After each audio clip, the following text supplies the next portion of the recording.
Meanwhile, as you intimate, Kamala Harris is getting sort of a honeymoon treatment from the media in the US.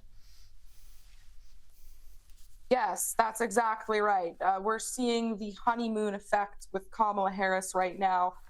The polls have really tightened between Trump and Kamala. We're kind of back to where we were before the debate, where it was sort of Biden and Trump neck and neck. Now it's Kamala and Trump neck and neck. And it's so infuriating what the press has done, Chris.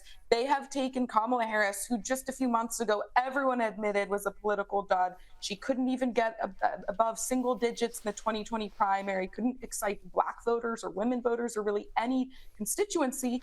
And they have tried to turn her into MLK and Gandhi in a dress. It's absurd, and people are buying it. I have a lot of Democrats in my family. A few weeks ago, they were texting me, telling me, oh, I hope it's not Kamala who replaces Joe Biden. Of course, they wanted Biden gone, but they did not want her.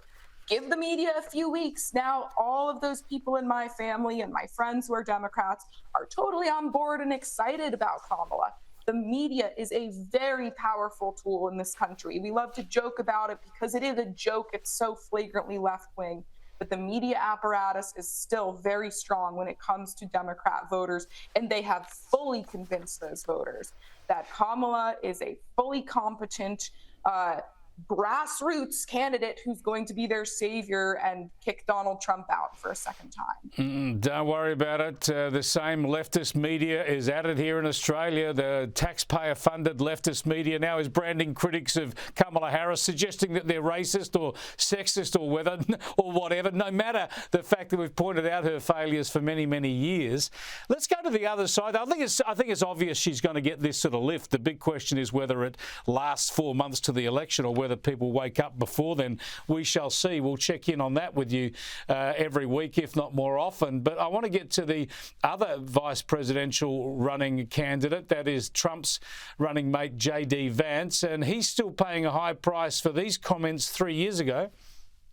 We're effectively run in this country via the Democrats, via our corporate oligarchs, by a bunch of childless cat ladies who are miserable at their own lives and the choices that they've made, and so they want to make the rest of the country miserable too. Now, Kristin, we all know the point he's trying to make. I think using the term childless cat ladies is pretty, it's pretty provocative, and I don't think it'll do him a lot of good with female voters, especially if they don't have children. But he doesn't seem to be keen to back down or apologise for these remarks.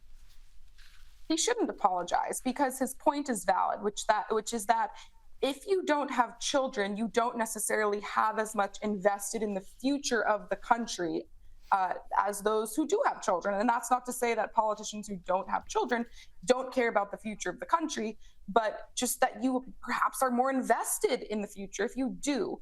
This is all a misdirect, though. This is an attempt by the media to get the attention of voters onto J.D. Vance and off of Kamala Harris and off of Donald Trump.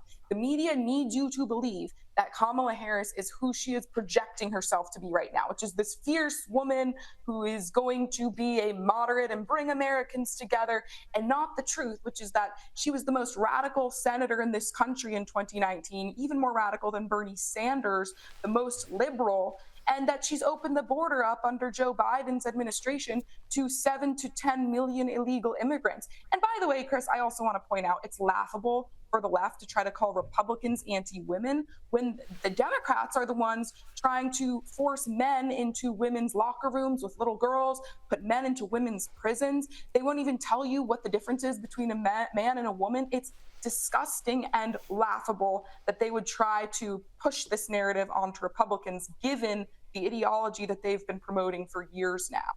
Yeah, perhaps if women can have women's sporting events to themselves, not allowing transgender women or biological men to compete against them, that would be a good starting point when it comes to protecting the rights of women. You're spot on there again, as ever, Kristin. Thanks for joining us. Thank you very much, Chris.